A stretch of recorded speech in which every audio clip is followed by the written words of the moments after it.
Qual dos termopares possui maior amplitude na faixa de medição de temperatura? Qual a sua faixa? Amplitude seria em módulo entre a negativa e a positiva. Aqui eu coloquei todos eles. O termopar tipo B, ele mede a temperatura mais alta, mas a amplitude, como ele começa em 600 graus, a amplitude é de 1100. O que se apresentou com maior amplitude aqui foi o tipo N, que ele é um pouco mais do que a temperatura do tipo K. Eu estou me baseando na norma IEC 5842 de 1989. A amplitude do termopar tipo N deu 1550.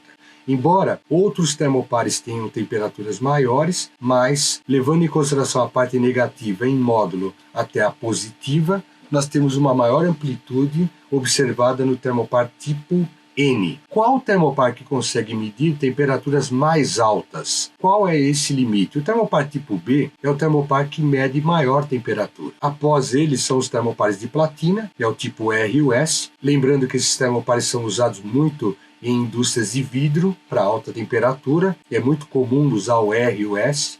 R mais fortemente, e o B para locais onde a temperatura é muito alta. E esse termopar tipo B, eu tive aqui a oportunidade de ver ele funcionando a 1780. Aí você tem problema de proteção, problemas diversos. Acima dessas temperaturas, existem os termopares de tungstênio-rênio. Esses termopares eles são usados em temperaturas de 2.200, 2.300 graus, o único cliente que eu lembro que usa isso é indústria nuclear. A Nuclebras, por exemplo, usa termopares tipo tungstênio-rênio. Qual termopar que consegue medir temperaturas mais baixas? Qual é esse limite? Aqui é uma dica, pessoal. O termopar com temperaturas mais baixas é o tipo T, menos 200 a 350. Só que pela norma, existem também os termopares tipo E, tipo K, tipo N e o próprio J também, ele se apresenta numa temperatura negativa. E quando a gente fala de temperatura negativa, a gente fala de termopar tipo T.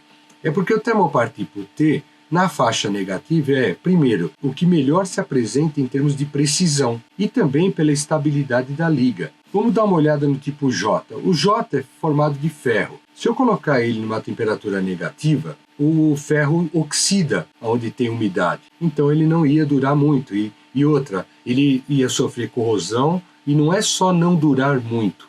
É o problema dele começar a ter uma instabilidade da liga por conta da corrosão e começar a indicar errado.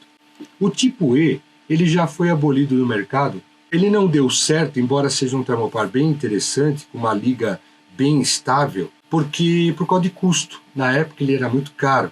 E para fazer a temperatura na faixa que ele trabalhava, era melhor usar o quê? O J. E acima da temperatura de 600, 700 graus, se usava o tipo K. Por isso que sempre se falou o seguinte: negativa tipo T, baixa temperatura J e o tipo K para alta temperatura. Mas acabou não dando certo, ele acabou não pegando, vamos dizer, entre aspas, né? No Brasil tem muito das coisas pegarem ou não pegarem. Principalmente por custo, o tipo E acabou ficando na história.